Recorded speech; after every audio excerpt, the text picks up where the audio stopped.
Programme news watch में नाज़रीन एक बार फिर आपको खुशामदीद कहते हैं और प्रोग्राम के इस मरहले में हम बात करेंगे अंसार बरनी के उन इल्ज़ामात का जो उन्होंने जमीयत उलमा इस्लाम फजलुर रहमान ग्रुप के सरबराह जनाब मौलाना फजलुर रहमान पर आयद किए हैं।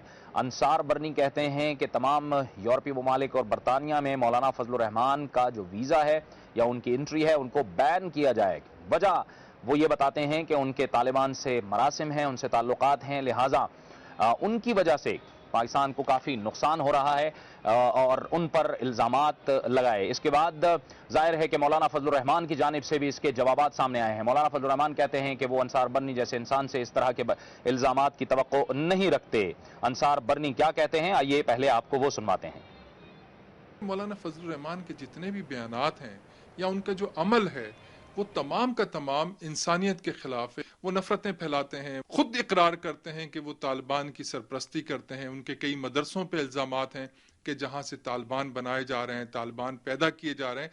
फिर इन जैसे लोगों के बरतानिया, यूरोप और अमेरिका जाने से इस्लाम को ये बड़ा बदनाम करते हैं। यूरोप के अंदर, बरतानिया के अंदर और बाकी ममालिक के अंदर मुसलमानों को एक दहशत गर्दी की निगाह से देखा जाता है। मैं ये चाहता हूं कि मुसलमानों को इज्जत और एहतराम की निगाह से देखा जाए और इन जैसे जो मौलाना फजलुर रहमान जैसे मुनाफिक लोग हैं इनके ऊपर पाबंदी लगनी चाहिए। मुझे अफसोस है, सद अफसोस है मुझे आसिफ जरदारी साहब पे और वजीर आजम यूसुफ रज़ा गिलानी साहब पे जिन्होंने इनको कश्मीर कमेटी का सरबराह। अंसार बरनी के इल्ज़ामात पर जमीयत उलमा इस्लाम फजलुर रहमान ग्रुप के सरबराह मौलाना फजलुर रहमान क्या कहते हैं, आइए आपको ये भी सुनवाते हैं। अंसार बरनी साहब के बारे में मेरे हमेशा अच्छे ख्यालात रहे हैं। एक इंसान दोस्त होने की हैसियत से मुझे उनसे तवक्को नहीं थी कि वो ऐसी बात कर सकेंगे और मुझे यकीन भी नहीं आ रहा है कि उन्होंने ऐसी कोई बात इस तरह की हो, गैर माकूल बात। अगर तालिबान की बात है तो नहीं मालूम किस तालिबान की बात कर रहे हैं। और मैं पार्लियामेंट का रुकन हूँ, मैं एक जिम्मेदार आदमी हूँ मुल्क का। मैं एक पार्लियामानी कश्मीर कमेटी सबसे अहम कमेटी है उसका चेयरमैन हूँ। फिर तो उनको बरतानिया में क्या तकलीफ है मेरे जाने की, फिर तो पाकिस्तान से निकालने की बात। पैदा होता है कि इल्ज़ामात तो लग रहे हैं लेकिन इन इल्ज़ामात की वजह से मुल्क की बदनामी हो रही है और पाकिस्तान पूरी दुनिया में जग हंसाई का सबब बन रहा है। उनके ये इल्ज़ामात कितना नुकसानदेह है, ये इल्ज़ामात दर इल्ज़ामात का सिलसिला, इसी पर हम बात करेंगे और इसके लिए हमें ज्वाइन किया है टेलीफोन लाइन पर पाकिस्तान के मुमताज़ सीनियर सहाफ़ी और सीनियर तजियाकार जनाब मुजीबुर रहमान शामी ने। बहुत शुक्रिया शामी साहब। ये दो लोगों की लड़ाई हम इसको कह सकते हैं, लेकिन दो लोगों की वजह से जाहिर है कि अंसार बरनी ने जो नुक्ता उठाया है इसकी वजह से हम जग हंसाई हमारी हो रही है। क्या क्या कहना है आपका इस पर? देखिए, अंसार बरनी साहब ने जो कुछ कहा है मैं तो ये समझने से कासिर हूं कि उन जैसा शख्स इस तरह की बात कैसे कर सकता है। उन्होंने आज तक मौलाना फजलुर रहमान के खिलाफ इस तरह की कोई बात किसी पाकिस्तानी फोरम पर नहीं कही। आज को ऐसे सबूत मौजूद थे तो उन्हें पाकिस्तान में सुप्रीम कोर्ट में जाना चाहिए था, हाई कोर्ट में जाना चाहिए था या कौमी असम्बली की स्पीकर को लिखना चाहिए था। मौलाना फजलुर रहमान एक जिम्मेदार सियासी रहनुमा है, वो हमारी एक कश्मीर कमेटी के चेयरमैन है, कौमी असम्बली के रुकन है, एक बड़ी जमात के सरबराह है।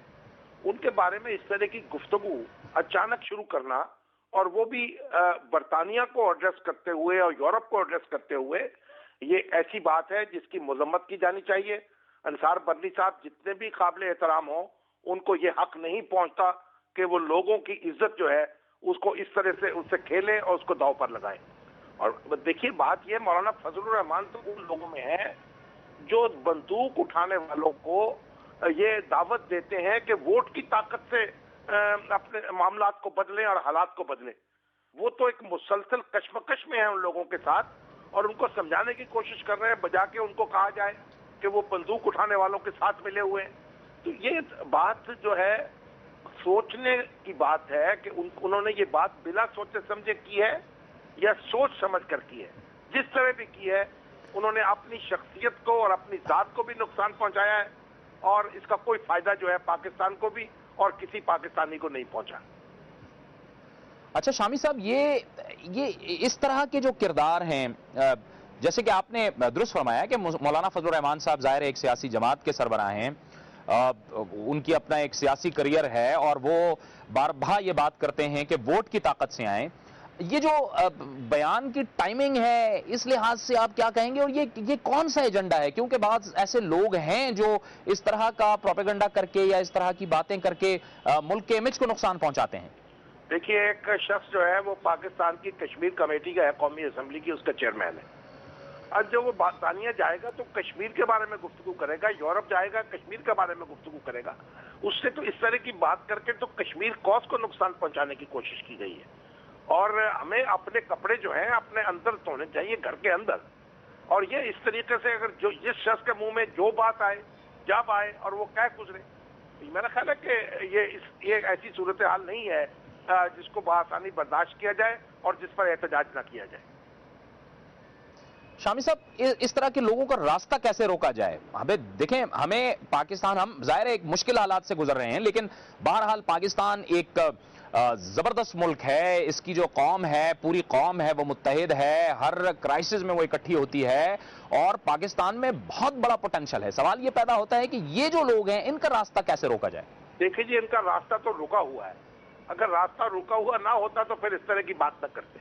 دیکھیے، یہ ذاتی کسی غصے پر یا غم پر یا مفاد کے تابع آپ اس طرح کی بات کریں، ہمیں یعنی پہلے تو ان کو مولانا کے خلاف آج تک تو میں نے ایک لفظ نہیں سنا ان کی زبان سے، اور کسی جہاں نہ انہوں نے کوئی پریس کانفرنس کی، نہ انہوں نے کبھی بیان دیا، نہ کسی اخبار میں خط لکھا، نہ کسی فورم پر گئے، پاکستانی عدالت میں گئے کہ مولانا فضل الرحمان جو ہیں ان پر میرے یہ الزامات ہیں اور آپ ان کے خلاف کارروائی کریں۔